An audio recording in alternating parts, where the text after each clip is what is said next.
Party of India session 4 में आपका स्वागत है। लेबर पार्टी ऑफ इंडिया ऐसी पार्टी है जो कि 31 अगस्त 2001 से अमितेश्वर झा के नेतृत्व में और सभी भगवान भगवती के आशीर्वाद से आगे बढ़ रही है। फिस्ट ऑफ द हैंड इसका चुनाव चिन्ह है। 2024 में इलेक्शन लोकसभा का है, उसके लिए पूर्णतः तैयार। इसके सिद्धांत हैं ये संवैधानिक जीवन बने, सीधा मंत्रालय संपर्क और सीधा बजट संपर्क, अमितेश्वरवाद के तहत, जिसके तहत प्राइवेट सेक्टर और गवर्नमेंट सेक्टर दोनों साथ साथ चले। अभी जो व्यवस्था है उसमें जो मिक्स्ड इकोनॉमी है, उसमें जिनको गवर्नमेंट जॉब है उनको तो गवर्नमेंट का बजट का बेनिफिट मिल जाता है, या फिर जिनको प्राइवेट सेक्टर में जॉब है 40,000 से ऊपर उनको तो प्राइवेट सेक्टर के बेनिफिट मिल जाते हैं, मगर जिनका कम है उनको ज़ीरो बेनिफिट मिलते हैं। कुछ लाइन के इस पार या उस पार रहते हैं, बाकी मैक्सिमम जो है सो परेशान है, आर्थिक रूप से स्लेव की तरह जिंदगी जी रहे। इस रोजगार की व्यवस्था को कायम करने के लिए व्यवस्थित रोजगारी मंत्रालय बजट का निर्माण किया गया है।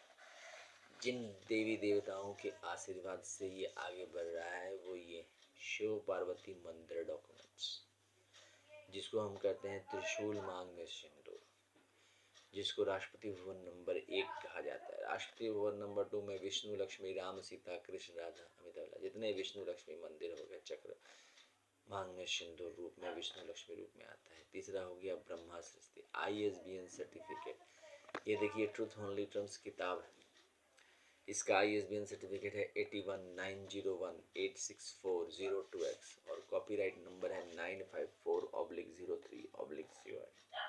रजिस्ट्रेशन नंबर है 1799/03 और यह headquarter Shardapur Lohna road Darbhanga Bihar India से पब्लिश किया गया है। 31 अगस्त 2001 से 23वां एडिशन चल रहा है व्यवस्थित स्वरोजगारी मंदिर।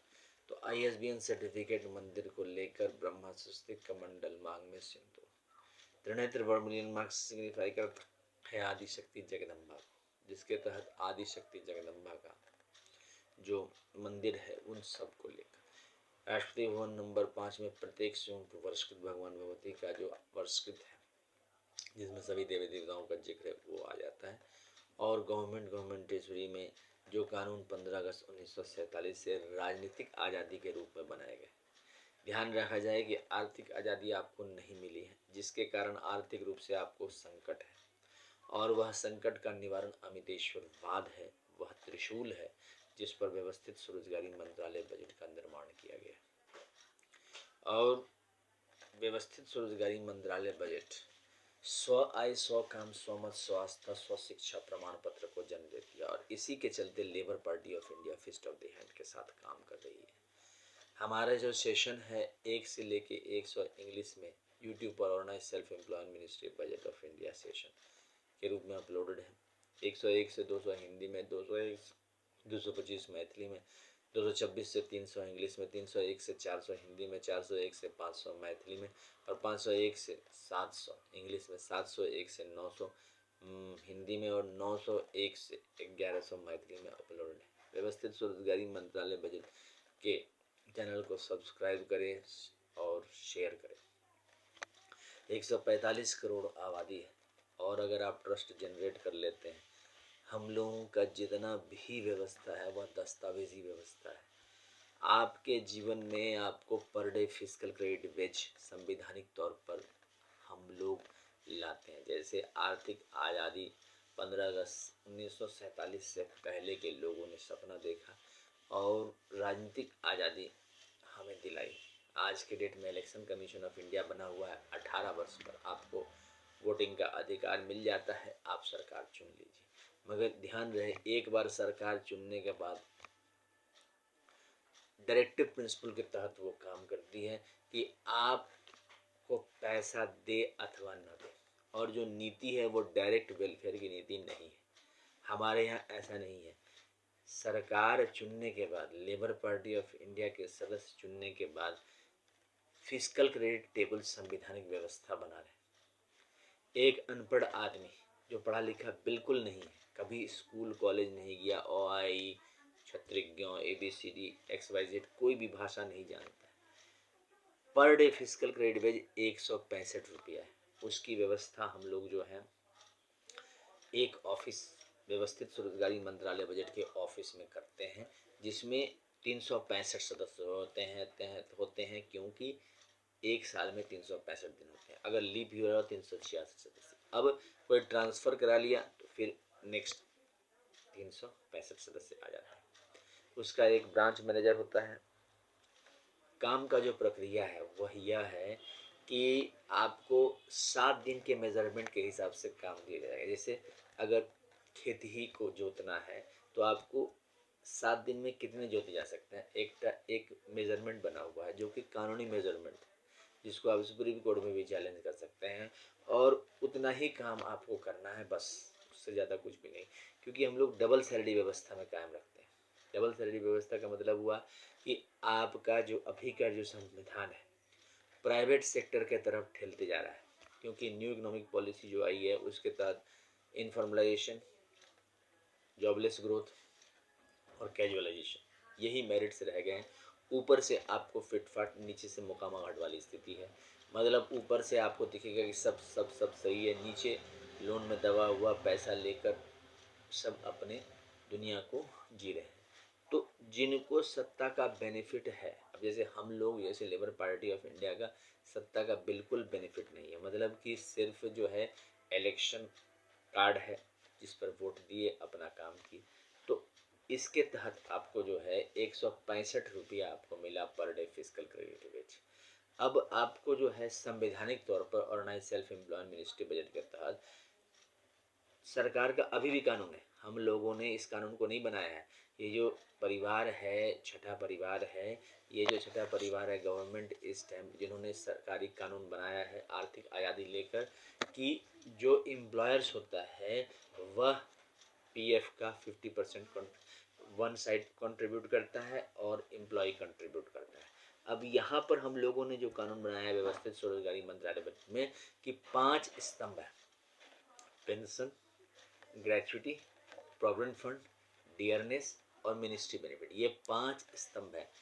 अगर कोई फिजिकल क्रेडिट सैलरी, अगर हमारा 165 रुपया physical credit per day wage हुआ, तो पर डे संवैधानिक तौर पर हमारे व्यवस्थित स्वरोजगारी मंत्रालय बजट की तरफ से MP MLA बनने के बाद इतना उसके preamble wise organise self employed ministry में जमा हो जाएगा, यानी कि 82-85 रुपया 50 पैसा जमा होना शुरू हो जाएगा पर डे। अब इस पर 4 बार पेंशन बनता है, 18, 32, 46, 58 में 4 बार पेंशन बनता है। अब 18, 32, 46, 58 के 4 बार पेंशन बनने का मतलब हुआ कि रेगुलराइज इनकम आपको आर्थिक आज़ादी। अभी भारतवर्ष में ऐसा नहीं है। भारतवर्ष में आज जो है आप बिना रोजगार के आप परेशान हो जाएंगे। प्राइवेट सेक्टर में भी रोजगार में पूरी आमदनी नहीं होती है, रोते रोते समय आदमी काटता है। डबल सैलरी की व्यवस्था की ज़रूरत है। अभी जो 76 साल के जो पीढ़ी चलती आ रही है सरकार की, उन्होंने जो पेंशन की जो नीति बनाई है वह डिफरेंट नीति है, उसमें आपको संवैधानिक अधिकार नहीं है और फिजिकल क्रेडिट सैलरी का प्रबंध नहीं है, आपको कानूनी उत्तरदायित्व नहीं है। हमारे यहाँ जो है सो आपको कानूनी दायित्व के साथ दे रहे हैं कि फिजिकल क्रेडिट सैलरी। और एक और बात, organise self employment ministry budget of India education certificate को सम्मान देती है, जो कि भारतवर्ष में 76 साल हो गए हैं एजुकेशन सर्टिफिकेट का सम्मान नहीं है। जीवन का सम्मान है, तो जीवन के साथ सांसें भी होती है, आंखें भी होती है, नाक भी होती है, हर चीज़ का स्पेशलाइज हॉस्पिटल बन चुका है। नाक कान आँख, अगर ऐसा रहता तो नाक कान आँख दांत पेट सब चीज़ का स्पेशलाइज अस्पताल नहीं बनता। उसी तरह से आज के डेट में अर्निंग का अभी तक कोई अस्पताल नहीं बना है। फ्री छोड़ दिया गया है कि पब्लिक जो चाहे लेसेस फेयर की तरह जो चाहे वो करे। और टैक्स लेने वक्त 70% आबादी जो है आपको इनडायरेक्ट टैक्स दे रही है। 8 लाख रुपया हो गया है आपको डायरेक्ट टैक्स। अब 8 लाख कमाने वाले 30% लोग हैं जो कि दे पाते हैं। हम लोगों ने 40,000 प्रतिमाह से नीचे के लिए ये व्यवस्था लागू करवाई है और इसी पर जो है organise self employ ministry budget act का निर्माण किया है। इस किताब को अवश्य पढ़ें, ट्रूथ ओनली टर्म्स को, और इसको मोबाइल नंबर और व्हाट्सएप नंबर और OSMB office number 6397360717, email address osembaoffice2001@gmail.com के जरिए मंगवाएं। 551 रुपये की किताब है और उसी का यूनाइटेड 6 पार्ट है इसी का, जिसकी कीमत है 2551 रुपये। उसको भी मंगवाएं और साथ साथ लेबर पार्टी ऑफ इंडिया का सदस्यता का शुल्क है 51 रुपया, उसको भी आप संपर्क करके सदस्य बन सकते हैं। क्योंकि जब आप सदस्य बनिएगा तभी ये व्यवस्थित स्वरोजगारी मंत्रालय बजट पार्लियामेंट ऑफ इंडिया और सभी विधानसभा में लागू है। अदरवाइज आप नहीं भी बनते हैं तब भी बनेगा, क्योंकि जो देश की आज़ादी के लिए लड़ रहे थे, जो लोग आए वो भी भला, जो ना आए वो भी भला, उसी तरह से हम लोग जो है आर्थिक आज़ादी के लिए प्रयासरत हैं। आर्थिक आज़ादी का मतलब व्यवस्थित स्वरोजगारी मंत्रालय बजट का निर्माण, जिसमें आपको रेगुलर इनकम की व्यवस्था। उसके बाद जो लोग पढ़े लिखे हैं 187.50 पैसा, 5th पास के लिए 250 रुपया per day physical credit, 8th पास के लिए 312.50 पैसा, 10th पास के लिए 375 रुपया per day physical credit, 12th पास के लिए 487.50 पर डे फिजिकल, ग्रेजुएशन के लिए 500 रुपया per day physical credit, post graduation के 560 रुपया पर डे फिजिकल, MPhil के लिए 612 रुपया पर डे फिजिकल, DELED के लिए 690 रुपया पर डे फिजिकल क्रेडिट। उसके बाद फिर PhD के लिए 750 रुपया पर डे। अब देखिए PhD के लिए 750 रुपया पर डे फीस, मतलब अगर आदमी कंटिन्यूएशन में करता है, अभी ऐसा कुछ नहीं है, आप कंटिन्यूएशन में पढ़ाई कर रहे हैं, आपको कोई आर्थिक लाभ नहीं, अंडा मिले कुछ भी आपको आर्थिक लाभ नहीं मिलने वाला। आप PhD कर लें, डबल PhD कर लें, MPhil कर लें, जॉब आपको 10%, सिर्फ 15% आबादी को गवर्नमेंट जॉब है जो 40,000 से ऊपर कमा रहा है, और 15% को प्राइवेट सेक्टर में जॉब है जिसको 40,000 से ऊपर मिल रहा है, जो कि आराम से कोई भी लोन या कुछ भी ले सकता है। आपके पास मेल ढेर आएंगे कि आपका लोकेशन ये है वो है, मगर वास्तविक में आपको पैसा नहीं मिलेगा। तो व्यवस्थित स्वरोजगारी मंत्रालय बजट निर्माण के लिए स्वरोजगारी सरकारी नौकरी का निर्माण होना परम आवश्यक है। इसके अलावा हम लोगों ने organise self employment ministry budget of India university बनवाया लेबर पार्टी ऑफ इंडिया के सौजन्य से। अब 10 MA डिग्री या 10 PhD डिग्री या 10 MPhil डिग्री या 10 DELED डिग्री प्राप्त करते हैं तो आपका इन कैश पर डे हो जाएगा 1340 रुपये, यानी कि 40,000 प्रति माह आपका आमदनी हो जाएगा। अच्छा, कैश में अब ये याद रखिए कि कितना ज़्यादा हम लोगों ने इसमें काम किया है, और आप लोगों से Labour Party of India fist of the hand एक अलग तरह की सोच के साथ आती है, जो कि भारतवर्ष को आपके कामों में जो भी आप काम कर रहे हैं उसमें स्वरोजगारी सरकारी नौकरी देती है। हम लोग स्वरोजगारी सचिवालय का निर्माण आपके कामों में किया है, चाहे आप गरीब हो अमीर हो। अमीर हम लोग 40,000 से ऊपर जो कमा रहा है उसको मान रहे हैं, और उद्योगपति में उसी को उद्योगपति मानते हैं, जो बड़ा उद्योगपति जो 40,000 से ऊपर तनख्वाह दे रहा है। अदरवाइज सामान्य लोग हैं जैसे हम हैं वैसे ही हुए। इस चीज़ का ध्यान रखने वाले संवैधानिक तौर पर आपको एक एम्प्लॉयमेंट इक्विलिब्रियम पॉइंट बनाया गया है। अभी तक इन सब चीज़ों को भारतीय संविधान में नहीं जोड़ा गया। लंबे चौड़े सरकार के विचारधारा की हमने ये कर दिया, हमने वो कर दिया, आपके हाथ में कोई पैसा नहीं आ रहा है। अगर किसी को 500 रुपया 200 रुपया भीख में मिल भी जाए, लेकिन से उससे कुछ नहीं होता है। रेगुलराइज इनकम चाहिए जो कि संवैधानिक तौर पर दायित्व बने, और वह सीधा मंत्रालय संपर्क, और सीधा किसी को 500 रुपया कहीं किसी घर गए 500 रुपया दे दिए, उससे कुछ नहीं होता है। आपको उसकी जिम्मेदारी उठानी पड़ेगी कि माँ बाप का कर्तव्य है। हमारा व्यवस्थित स्वरोजगारी मंत्रालय माँ बाप की विचारधारा को लेकर चलता है। 6 राष्ट्रपति भवन हिंदुओं के हो गए और एक इंडिविजुअल राष्ट्रपति माइनॉरिटीज़ के हो गए। राष्ट्रपति इसलिए कहते हैं क्योंकि सबको फिजिकल क्रेडिट सैलरी, और इसका जो प्रबंध है वह इनडायरेक्ट टैक्स जो आप दे रहे हैं उससे कर रहे हैं, उससे ही कर रहे हैं, क्योंकि संविधान में इस चीज़ को मेंशन करते हैं कि इनडायरेक्ट टैक्स के ज़रिए इसका जो 4 बार पेंशन का जो व्यवस्था हम लोग करने वाले हैं वो इसी से करने वाले हैं। तो लेबर पार्टी ऑफ इंडिया का साथ दें, फिस्ट ऑफ द हैंड का साथ दें, अमितेश्वर झा का साथ दें और organise self employment ministry budget of India act 2001 Saradapur Bihar और बिल को पारित करें। धन्यवाद।